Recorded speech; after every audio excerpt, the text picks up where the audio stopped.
দেখো আমরা MES railway এবং বিআরইবিকে টার্গেট করে পড়াশোনা করতেছি। সেটার ধারাবাহিকতায় আমরা ফ্লুইড মেকানিক্সের কিছু থিওরি শেষ করেছিলাম গত লেকচারে। আজকে আমরা এটার এমসিকিউগুলো দেখা শুরু করব।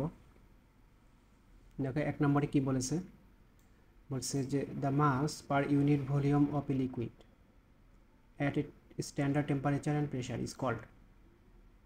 কি unit volume of a liquid, mass per unit volume, তার মানে কি মাস মানে কি KG, KG per metre cube, unit volume মানে মিটার কিউব। তো কেজি পার মিটার কিউব মানে কি, এটা ডেনসিটি, মাস ডেনসিটি বা ডেনসিটিও বলা চলে। তাহলে আমরা এই ইউনিট থেকেই এটা বুঝে ফেললাম যে এটা ডেনসিটি হবে। তারপরে 2 নম্বর বলছে কি the volume per unit mass of a liquid is called specific volume. হ্যাঁ, স্পেসিফিক ভলিউম কখন বলবো, যখন আমরা পার কেজিতে হিসাব করব, ভলিউমটা যখন পার কেজিতে হিসাব করব, মানে মিটার কিউবটা যখন আমরা কেজিতে হিসাব করব তখন সেটাকে বলবো আমরা স্পেসিফিক ভলিউম। ভলিউম তো মিটার কিউব, যখন আমরা কেজিতে হিসাব করব তখন এটা হয়ে যাবে স্পেসিফিক ভলিউম। এটাকে আমরা এগ্রি করব, ইয়েস। 3 নম্বরটা কি বলছে, the weight per unit volume of a liquid at standard temperature and pressure. তাহলে কি এটা specific weight, specific weight, weight per unit volume, এটাকে হচ্ছে স্পেসিফিক ওয়েট। কিন্তু ওয়েট না থেকে যদি আমরা এখানে বলতাম মাস পার ইউনিট ভলিউম তখন হতো মাস ডেনসিটি। 1 নম্বরটা যেটা দেখলাম মাস পার ইউনিট ভলিউম, ওটা হচ্ছে মাস ডেনসিটি। আর weight per unit volume newton per metre cube, weight মানে তখন নিউটন পার মিটার কিউব হবে। আর যখন কেজি পার মিটার কিউব বলবো তখন এটা বলবো ডেনসিটি। আর যখন নিউটন পার মিটার কিউব বলবো তখন সেটাকে বলবো স্পেসিফিক ওয়েট। স্পেসিফিক ওয়েটকে গামা দ্বারা প্রকাশ করি অথবা ওমেগা দ্বারা প্রকাশ করি। তো 4 নম্বর কি বলছে, the specific weight of water in SI unit is taken S. SI ইউনিটে ওয়াটারের স্পেসিফিক ওয়েটটা কত, স্পেসিফিক ওয়েট হচ্ছে ওই যে ওমেগা অথবা গামা, এটা কত এসআই ইউনিটে 9.81 kilo newton per metre cube এটা হবে। এখন এই কিলো নিউটনকে নিউটনে করে যদি 10⁻³ গুণ করবো এটাও হবে। আর যদি মিটারকে মিলিমিটার হিসাব করি 9.81 ইন্টু 10⁻⁶ নিউটন পার মিলিমিটার কিউব, তিনটেই হতে পারে। এটা বলবো যে অ্যানি ওয়ান অফ দিস, যে কোনো একটা হতে পারবে।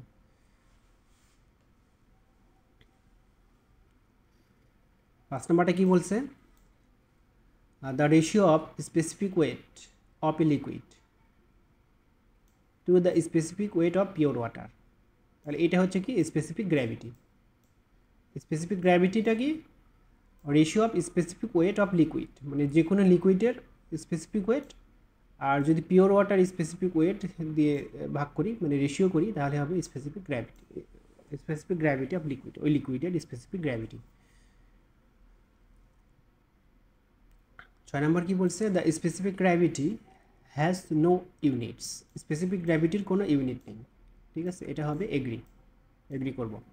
স্পেসিফিক গ্র্যাভিটির কেন ইউনিট হচ্ছে না, দেখো উপরে দেখো স্পেসিফিক ওয়েট অফ লিকুইড, মানে গামা হচ্ছে লিকুইডের ক্ষেত্রে যদি আমরা চিন্তা করি লিকুইড, আর নিচে থাকবে হচ্ছে পিওর ওয়াটার, ওয়াটারের ক্ষেত্রে। তাহলে এই দেখুন একই জিনিস দিয়ে উপরে এবং নিচে ভাগ করা হয়েছে, তাহলে এটার ইউনিটটা কি কাটাকাটি চলে যাচ্ছে, এই জন্য এটার কোনো ইউনিট থাকে না।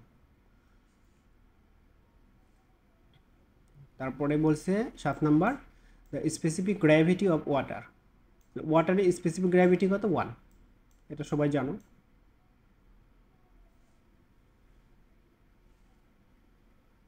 8 নম্বর কি বলছে, the specific weight of sea water is,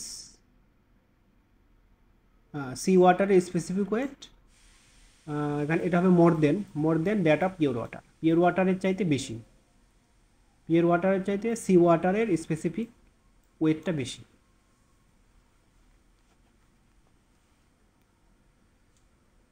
9 number কি বলছে, the density of liquid in KG per metre cube is numerically equal to its specific gravity. ঠিক আছে, স্পেসিফিক গ্র্যাভিটির সমান আর কি নিউমেরিক্যালি, এটা হচ্ছে ট্রু। কেন নিউমেরিক্যালি সমান হচ্ছে?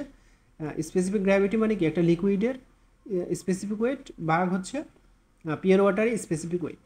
স্পেসিফিক ওয়েট মানে কি, যে কেজি পার মিটার কিউব বা নিউটন পার মিটার কিউব বলি আর কি, যেটাই হোক ডেনসিটি, এখানে এটাকে হচ্ছে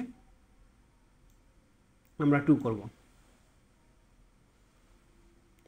10 নম্বর কি বলছে, the specific weight is also known as weight density. হ্যাঁ, স্পেসিফিক ওয়েটটাকে আমরা ওয়েট ডেনসিটিও বলতে পারি,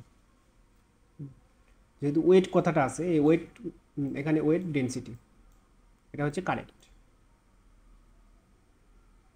11 নম্বর কি বলছে, the mass of 2.5 metre cube of a certain liquid is 2 tons, its density is, তাহলে এটা ডেনসিটি কত হবে, এটা ক্যালকুলেশন করে নেবে।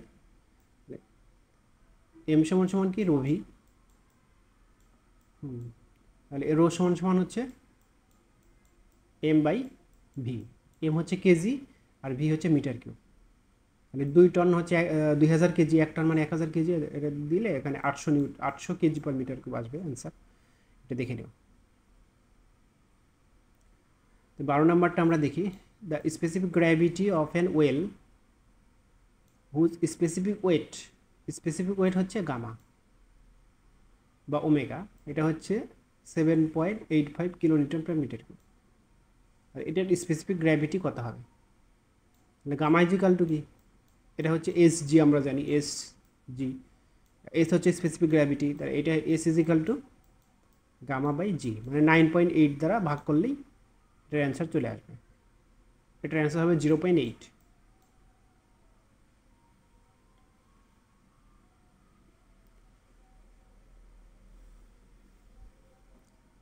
তেরো নম্বরটা দেখো, এগুলো ম্যাথমেটিক্যাল প্রবলেম, এগুলো বাসে করতে হবে।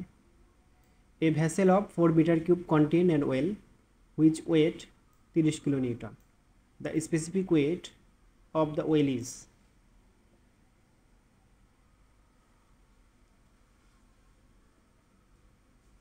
এটা হবে 7.5 kilo newton per metre. Specific ওয়েটটা বের করতে বলছে, গামা বের করতে বলছে।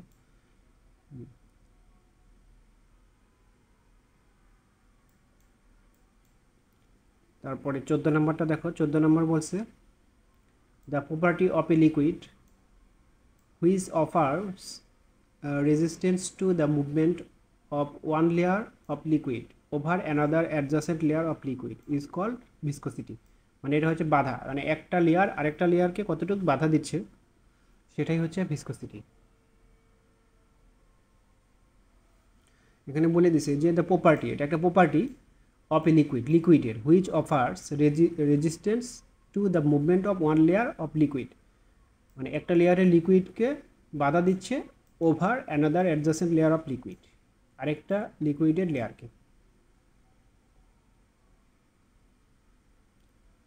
15 নম্বরটা কি বলছে, the kinematic viscosity is the product of dynamic viscosity and the density of the liquid.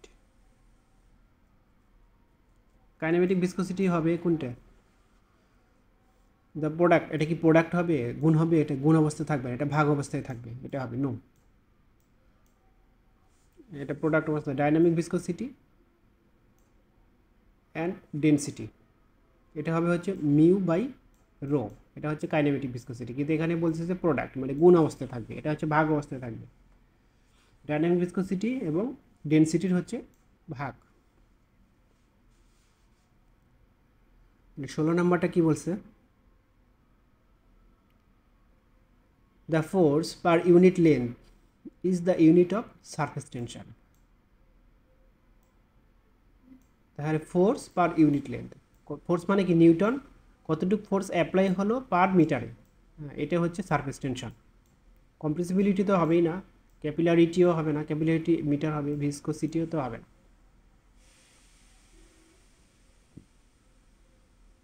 সতেরো নম্বরটা দেখো, বলছে কি, the variation in the volume of a liquid, the variation in the volume of a liquid, মানে ভলিউমটা variation হচ্ছে লিকুইডে with variation of pressure is called, তাহলে যখন আমি প্রেশার দিচ্ছি তখন ভলিউমটা ভেরিয়েশন হয়ে যাচ্ছে, এটা কি হচ্ছে কম্প্রেসিবিলিটি, এটাই হচ্ছে কম্প্রেসিবিলিটি।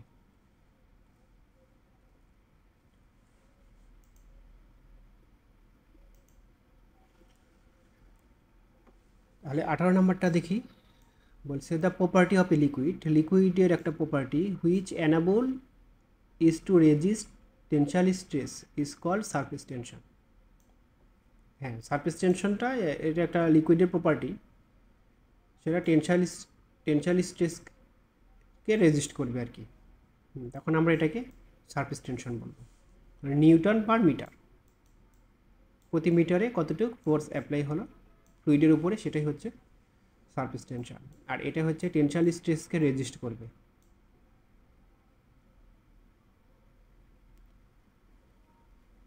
উনিশ নম্বর কি বলছে, when a tube of smaller diameter is dipped in water.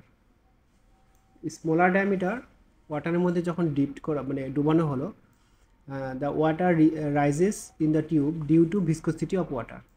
ভিসকোসিটির জন্য এটা হলো না, এটা হচ্ছে ক্যাপিলারিটির জন্য, এটা হবে ফলস।